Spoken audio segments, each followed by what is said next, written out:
Welcome to my channel solve your doubts. Video শুরু করার আগে তোমাদের কাছে রিকোয়েস্ট, তোমরা লাইক করবে, কমেন্ট করবে এবং সাবস্ক্রাইব করে রাখবে সবার থেকে আগে এই ভিডিওগুলো পাওয়ার জন্য। তো বন্ধুরা, আজ আমরা আলোচনা করব paramedical course details in Bengali, অর্থাৎ আমরা প্যারামেডিক্যালের ডিপ্লোমাতে কোন কোর্স করলে কী ধরনের কাজ করতে হবে, সেখানে আমরা কী ধরনের চাকরি পেতে পারি, কোন সেট আপে, এবং পশ্চিমবঙ্গে চাকরি পাওয়ার জন্য কোন কাজটা সবথেকে জরুরি, এগুলো আমরা আজকে আলোচনা করব। তো এই কোর্স নিয়ে আলোচনা করতে গেলে আমাদেরকে প্রথম আলোচনা করতে হবে ডিএমএলটি, অর্থাৎ diploma in medical laboratory technology.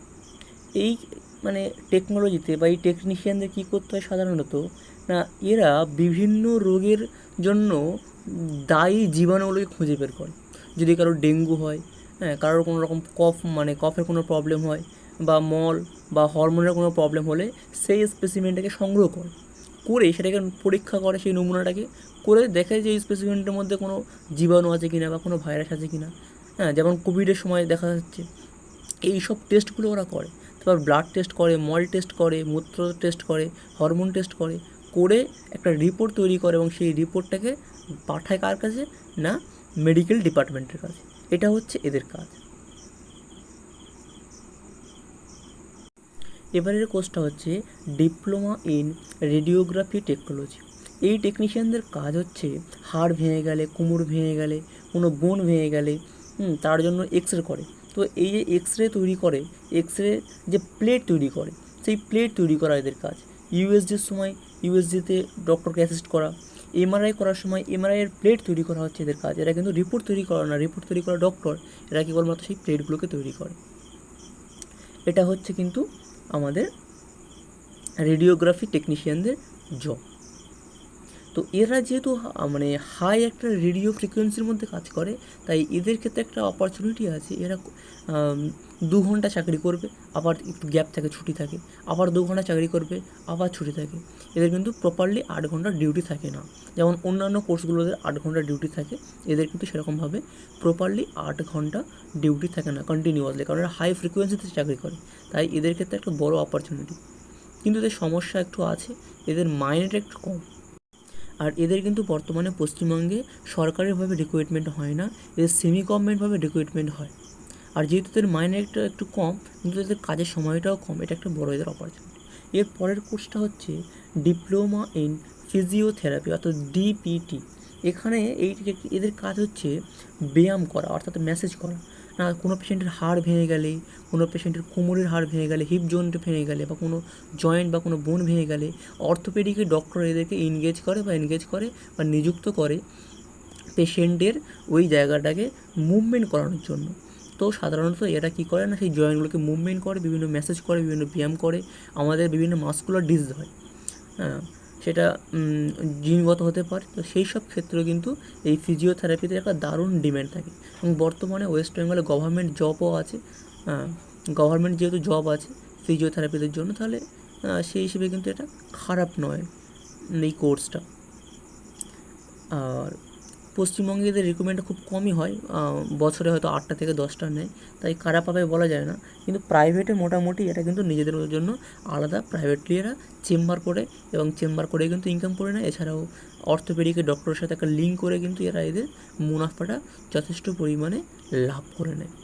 ফলে এটা একটা ভালো ফিজিওথেরাপি, এবং তুমি তোমার নামের আগে ডক্টর বসাতে পারবে। অনেকে ফিজিওথেরাপি বসে, অনেকে ডক্টর বসে, কিন্তু সেটা ইল্লিগাল। এর পরের কোর্সটা হলো রেডিও থেরাপিউটিক টেকনোলজি, অর্থাৎ এই টেকনিশিয়ানরা ক্যান্সার রোগীদের ক্ষেত্রে এক্স রে দিয়ে একটা থেরাপি দেয়। হাই ফ্রিকোয়েন্সির এক্স রে বা রেডিও ওয়েভ দিয়ে কিন্তু এরা, বা হাই ফ্রিকোয়েন্সির গামা রে দিয়ে কিন্তু এরা ক্যান্সার সেল ট্রিটমেন্ট করে, ক্যান্সার পেশেন্টদেরকে ট্রিট করে। তাই এদের ক্ষেত্রেও কিন্তু রেডিওগ্রাফি টেকনিশিয়ানদের মধ্যে এদের ক্ষেত্রেও কিন্তু জীবনটা একটু রিস্ক থাকে, কারণ এদের ভবিষ্যতে কিন্তু ক্যান্সার হওয়ার চান্স থাকে, কারণ যেহেতু এরা হাই ফ্রিকোয়েন্সির মধ্যে জব করে। এবং এদের নিযুক্ত করা হয় সেমভাবে রেডিও থেরাপিতে যেরকমভাবে নিযুক্ত করা হয়, সেরকমভাবে এদের নিযুক্ত করা হয় এবং এদেরও কাজের আওয়ারটা কিন্তু পাট করা থাকে। তো সেই হিসেবে কিন্তু রেডিও থেরাপিউটিক টেকনোলজিটা ভালো, কিন্তু পশ্চিমবঙ্গে রেডিও থেরাপিউটিক টেকনোলজি খুব একটা রিক্রুটমেন্ট হয় না, খুবই সামান্য হয়, কারণ যেগুলো সুপার স্পেশালিটি অথবা একদম মেডিকেল কলেজ সেখানেই রিক্রুটমেন্ট হয়। বাকি কিন্তু সমস্ত কলেজে বা সমস্ত গভর্নমেন্ট হসপিটালে কিন্তু এদের রিক্রুটমেন্ট তেমনভাবে হয় না, হয় তার পরিমাণটা কিন্তু অন্য অন্য কোর্সের থেকে কম। এবারের কোর্সটা হলো ডিপ্লোমা ইন অপটোমেট্রি। এই টেকনিশিয়ানদের কাজ হচ্ছে মূলত চশমার পাওয়ার দেখা। ডক্টরের ক্ষেত্রে তো সব পেশেন্টের চশমার পাওয়ারটাকে মেজারমেন্ট করা ইজিলি নয় বা পসিবল নয়, তাই এই টেকনিশিয়ানরা কিন্তু চশমার পাওয়ার কম বেশি আছে কিনা দেখে, চোখের কোনো সমস্যা হয়েছে কিনা, কোন পেশেন্টের কেমন ধরনের চশমা লাগবে, কোন কোয়ালিটির চশমা লাগবে। এছাড়াও কিন্তু এরা বিভিন্ন প্রাইমারি আই ড্রপ প্রেসক্রাইব করতে পারে। সবথেকে বড় সুযোগ যেটা অপটোমেট্রিদের জন্য, না এরা বিভিন্ন প্রাথমিক ড্রপ প্রেসক্রিপশন করতে পারে, ফলে অনেকেই কিন্তু অপটোমেট্রি করার পর চেম্বার করে বসে। এতগুলো যে কোর্স আছে ডিপ্লোমাতে, তার মধ্যে সবথেকে অপরচুনিটিযুক্ত কোর্স হলো এই অপটোমেট্রি, কারণ এখানে তুমি চেম্বার করতে পারছো প্রাইভেটে ডক্টরের মতো, এবং তুমি প্রেসক্রিপশনও করতে পারবে।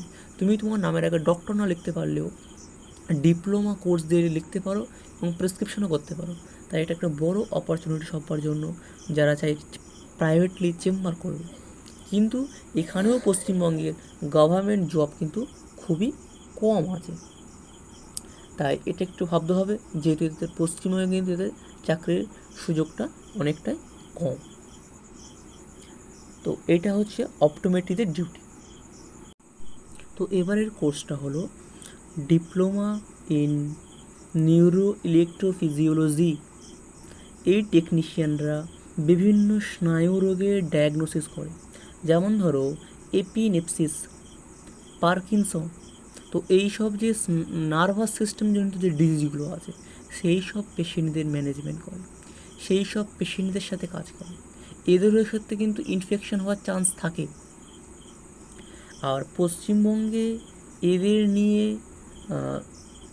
রিক্রুটমেন্টটা নোটিশ তেমনভাবে কিন্তু হেলথ ইউনিভার্সিটি বোর্ড জারি করে না, কিন্তু পশ্চিমবঙ্গের বাইরে বা পশ্চিমবঙ্গের মধ্যে কিছু প্রাইভেট সেট আপ আছে যেগুলোতে এদের ডিম্যান্ড প্রচুর, এবং পশ্চিমবঙ্গের বাইরের বিভিন্ন প্রাইভেট গভর্নমেন্ট হসপিটালে পশ্চিমবঙ্গের বাইরে সেখানে কিন্তু এদের যথেষ্ট চাকরির চান্স আছে এবং কোর্সটা যথেষ্ট ভালো। নার্ভাস সিস্টেম জাতীয় পেশেন্ট, মানে ওই সমস্যা জাতীয় পেশেন্টদের জন্যই কিন্তু এরা ডায়াগনোসিস করে, ট্রিটমেন্ট করে, ম্যানেজমেন্ট করে এবং কেয়ার করে। তো এই কোর্সটা হলো ডিপ্লোমা ইন পারফিউশন টেকনোলজি। এই কথাটা বলার আগে, এদের কাজটা বলার আগে একটা ভালো উক্তি বলে দিই, না ভারতবর্ষের সবথেকে বড় কার্ডিওলজিস্ট ডক্টর শেট্টি,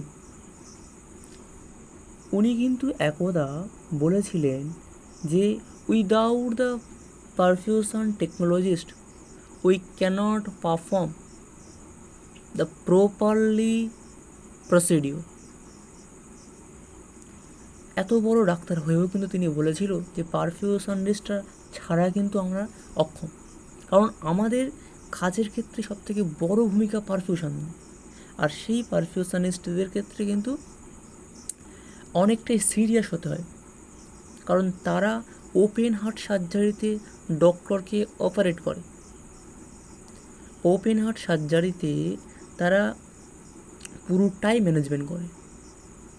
সেই জন্য কিন্তু পারফিউশন টেকনোলজিস্ট খুবই গুরুত্বপূর্ণ কাজ, এবং বড় বড় সেটআপে কিন্তু এর প্রচুর বেতন দেয়, প্রচুর টাকা স্যালারি দেয়, এবং খুব ডিম্যান্ডের এই জবটা কিন্তু। তাই পারফিউশন টেকনোলজিস্ট কিন্তু ভালো। Diploma in cath lab technician, এরা অ্যাঞ্জিওগ্রাফিতে ডক্টরকে হেল্প করে। অ্যাঞ্জিওগ্রাফিটা কি না, আমাদের যে ব্লাড ভেসেলগুলো আছে, যে নালি দিয়ে রক্ত প্রবাহ হয়, সেই নালিতে বিভিন্ন রকম সমস্যা হয়, সেখানে কোলেস্টেরল জমে যেতে পারে, নালিটা পাতলা হয়ে যেতে পারে, বা কোনো অবস্ট্রাকশন হয়ে যেতে পারে। তো সেই ক্ষেত্রে এক্স রে বা অন্য কোনো ডায়াগনোসিসের মাধ্যমে আমরা দেখি নালিটার এখন কেমন কন্ডিশান আছে বা কোন স্টেটে আছে। তো সেক্ষেত্রে যেসব প্রসিডিওরগুলো পারফর্ম করা হয় ডক্টরদেরকে অ্যাসিস্ট করে কিন্তু এই technician, diploma in cath lab technician. এরা অ্যাঞ্জিওগ্রাফিতে কিন্তু একটা গুরুত্বপূর্ণ ভূমিকায় থাকে। ওকে, অ্যাকচুয়ালি ল্যাবরেটরি টেকনিশিয়ান মানে যারা ব্লাড নিয়ে কাজ করে, ব্লাড বা মূত্র, হরমোন জাতীয় নিয়ে টেস্ট করে, কিন্তু এরা অ্যাকচুয়ালি ব্লাড যে নালি দিয়ে যায় সেই ভেসেলসের ডায়াগনোসিসে সহায়তা করে। এটা হচ্ছে ক্যাথ ল্যাব টেকনিশিয়ানদের জব। তো তোমরা চাইলে এই কোর্সটাও করতে পারো, এটাও ভালো। Diploma in dialysis technology. ডায়ালাইসিসের কাজ হলো না, আমাদের রক্তের মধ্যে বিভিন্ন ধরনের জৈব উপাদান আছে, সেই সব উপাদানগুলো কতটা পরিমাণে আছে সেগুলোকে প্রথমে মেজারমেন্ট করে নিল, ক্যালকুলেশন করলো।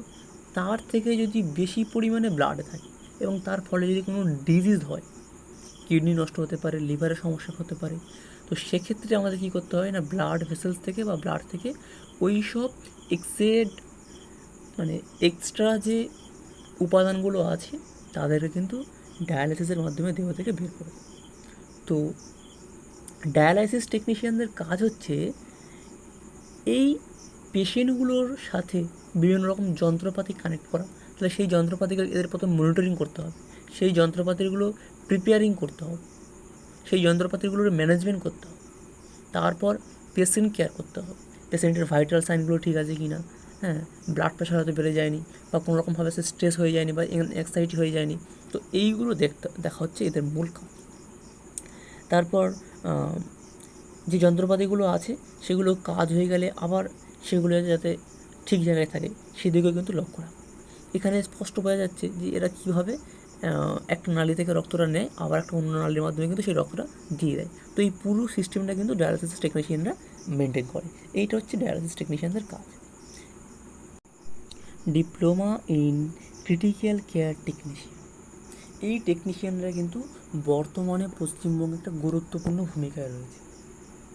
এরা ইমার্জেন্সি মেডিকেল টিমে কাজ করে, এরা ICU, HDU, SNCU, senior CU, এরকম বিভিন্ন ইউনিটে এরা কাজ করে যেখানে কিন্তু ক্রিটিক্যালি ইনজুরিড বা ক্রিটিক্যালি পেশেন্টগুলো থাকে। তাই এরা সেই সব পেশেন্টগুলোকে ম্যানেজমেন্ট করে। কারোর কার্ডিয়াক অ্যারেস্ট হলে, কারোর ধরো হার্ট অ্যাটাক হয়ে গেছে, কারোর এয়ারওয়ে অবস্ট্রাকশন হলে, কারোর রেসপিরেটরি রেট ল হয়ে গেলে, আবার কোনো পেশেন্টের শ্বাস নিতে কষ্ট হলে এই সব পেশেন্টরা কিন্তু আইসিইউতে অ্যাডমিট করা হয়। আবার সাপে কাটা পেশেন্ট, আবার ধরো অ্যাক্সিডেন্টের পেশেন্ট, বার্নের পেশেন্ট, এরাও বিভিন্ন ইউনিটে থাকে এবং এরাও কিন্তু আন্ডার দ্য ক্রিটিক্যাল কেয়ার টিমের আন্ডারে থাকে।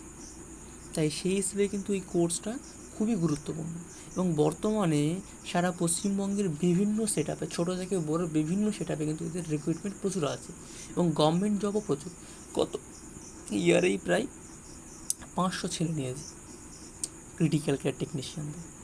তো সেই হিসেবে এই কোর্সটাও যথেষ্ট ভালো এবং এদের মূল কাজ আইসিইউতে। Diploma in operation theatre technology.